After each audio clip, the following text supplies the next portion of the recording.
Dilanjut, saksi kedua Pak Imam Ahmad.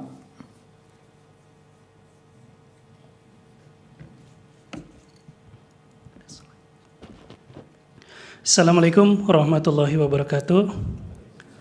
Selamat siang yang mulia Ketua dan Majelis Hakim. Perkenalkan, saya Imam Ahmad, SPD MPD, dosen ASN atau PNS di Perguruan Tinggi Negeri di Kota Bandung dengan status Satker. Saya hadir bukan untuk mengeluhkan profesi dosen, tetapi menyampaikan fakta bahwa perjalanan menuju kesejahteraan dosen sangat panjang dan penuh ketidakadilan. Sementara itu, kewajiban profesional telah dimulai sejak hari pertama. Sedianya saya menyediakan slide, semoga bisa ditampilkan, tapi kalau tidak saya akan tetap bacakan. Yang mulia, saya ingin menjelaskan sedikit kronologis perjalanan PNS saya. Saya 2013 adalah seorang guru honorer, lulusan dari Perguruan Tinggi Pendidikan di Kota Bandung, tepatnya di Universitas Pendidikan Indonesia.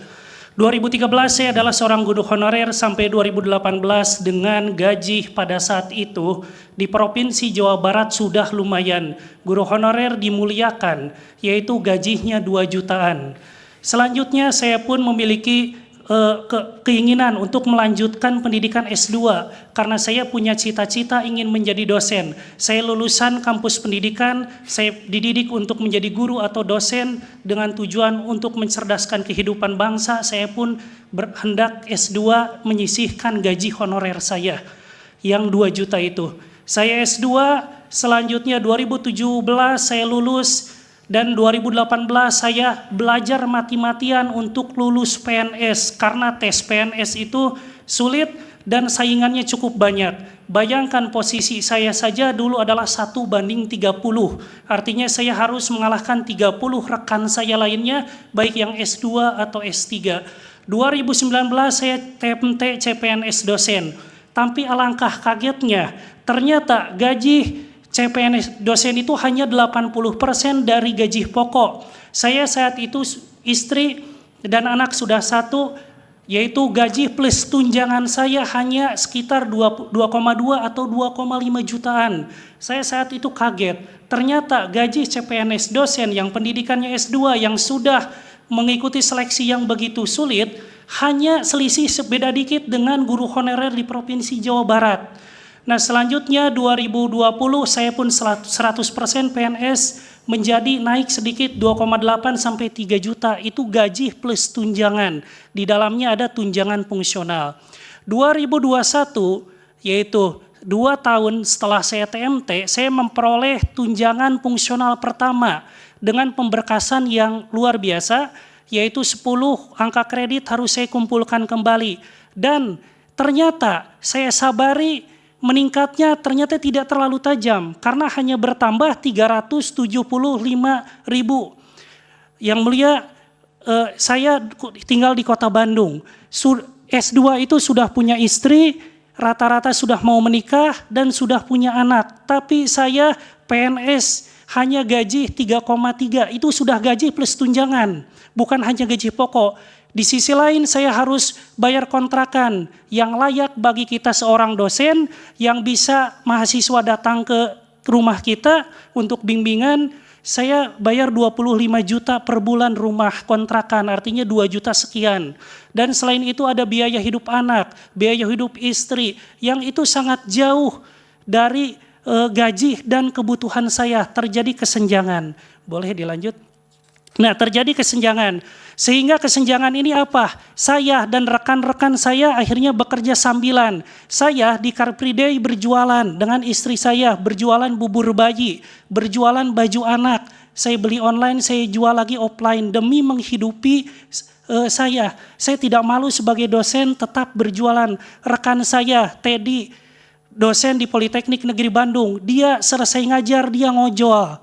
Rekan saya lagi ada di Kalimantan, dia selain menjadi dosen, dia pun tetap menjadi kuli bangunan Bapak Ibu. Dan kemarin sudah kita sampaikan di DPD dengan gaji seperti itu. Selain itu dosen banyak yang bekerja mengajar di banyak tempat. Ke 4 kampus, ke 5 kampus. Saya pernah Bapak Ibu Pagi saya ngajar, siang saya harus ngajar lagi, mencari tambahan, sore saya harus ngajar lagi. Di Bandung dengan panas-panasan, saya pergi ke kamar mandi, cuci muka, mandi untuk mengajar kembali di kampus yang berbeda. Demi untuk mencukupi kebutuhan dasar saya. Selain itu ada yang berjualan, rappel online dan marketing perumahan. Segala dilakukan demi mencukupi kebutuhan dasar. Karena saat itu kami tidak mendapatkan tunjangan kinerja dikecualikan dan sertifikasi dosen pun bisa didapatkan paling cepat 5 tahun. Boleh dilanjutkan? Muncul petisi dari rekan-rekan kami. 2024 muncul hashtag jangan jadi dosen.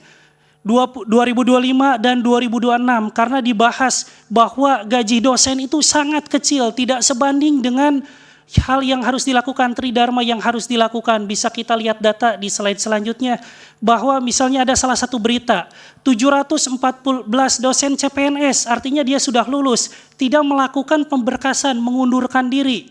Nah, pemerintah memberikan alasan yaitu yang atas, yaitu karena penempatannya jauh di Makassar, tapi pemerintah abai, tidak memberikan keterangan yang sesuai dengan konteks. Kenapa dia menolak, tidak mau untuk melakukan pemberkasan, padahal di kolom yang kedua kuncinya, yaitu Arsad merasa gaji CPNS dosen masih sangat minim, cuma 2-3 jutaan. Bayangkan, kita diterima di luar daerah, gaji 2-3 jutaan, tapi Bapak Ibu ada yang di DPR, ada yang di pemerintah menganggap bahwa itu layak. Semoga memang itu tidak terjadi kepada anak-anak Bapak Ibu. Kalau kita lihat dengan hati kita, apakah itu layak untuk dosen yang sudah S2, yang sudah beristri, yang sudah punya anak, tinggal di Kota Bandung, tinggal rekan-rekan kami di perbatasan, dia tidak dapat tunjangan khususnya. Bisa selanjutnya, Bapak Ibu, seharusnya dosen itu fokus mengajar, penelitian berkualitas, agar lulusannya berkualitas, tapi kenyataannya dosen harus kerja sampingan sehingga waktu tridharmanya kurang. Mahasiswa sering WA saya di luar jam kerja untuk bimbingan. Terkadang saya tolak karena saya sedang bekerja di luar. Saya tidak ceritakan kepada mahasiswa saya karena saya ingin menjaga juga marwah seorang dosen. Tapi ketika saya dihadapkan dengan tugas dan kebutuhan keluarga, tentu saya pun harus mencari cara bagaimana keluarga tetap bisa bertahan. Boleh selanjutnya. Ya, kalau kita kaitkan dengan tunjangan fungsional yang mulia, tunjangan fungsional yang saya terima misalnya pada 2021 masih di aturannya masih menggunakan Perpres 65 tahun 2007. Artinya saya harus menerima tunjangan fungsional yang aturannya sudah dari 14 tahun yang lalu ketika 2021 dan sekarang sudah hampir 2020. Apa bedanya tunjangan fungsional dengan yang lainnya? Tunjangan fungsional bisa didapat 2 tahun setelah kita CPNS, yaitu pada grade yang paling bawah yaitu 375.000 ini. Tukin berbeda, Serdos berbeda. Serdos harus didapatkan paling cepat 5 tahun. Bahkan dosen-dosen senior rekan saya ada yang belum dapat Serdos karena belum memenuhi kualifikasi untuk mendapatkan sertifikasi. Juga tunjangan kinerja. Tunjangan kinerja harus dikerjakan dengan mengerjakan kinerja prestasi yang banyak. Kalau kita lihat misalnya tunjangan fungsional. Tunjangan fungsional itu asisten ahli harus memiliki kewajiban 1 buku. Harus publikasi, ketika pemberkasan harus 10 angka kredit. 375.000 tidak cukup untuk mengerjakan kewajiban khusus. Sehingga tentu ketika kita mengerjakan kewajiban khusus, kita harus merogoh kocek tunjangan yang lain. Tunjangan anak, tunjangan istri, tunjangan beras yang hanya 70.000 untuk 10 kilo beras. Sehingga kami dosen itu makannya beras yang harganya 7.000 perak. Untuk 3 anak yaitu 200.000 untuk 3 anak tunjangan berasnya. Raskin saja sepertinya tidak 70.000 per 10 kilo, tidak 7.000 sekilo. Lektor 700.000 untuk angka kredit 200 sampai 300 angka kredit dengan kewajiban yang lebih susah. Lektor kepala kewajibannya lebih susah lagi. Bahkan rata-rata lektor kepala itu sudah harus S3. Dan hanya mendapatkan penghargaan dari negara yang katanya layak, yang kata DPR itu layak, hanya 900.000 Bapak Ibu. Bapak Ibu mohon maaf saya cukup emosional karena ada komentar bahwa ini tuh layak, bahwa ini tuh sudah sesuai standar. Standar yang mana? Guru besar 1.350.000 Bapak Ibu. Padahal untuk mencapai guru besar itu susah sekali. Tidak sesuai dengan tunjangan yang diberikan. Boleh selanjutnya.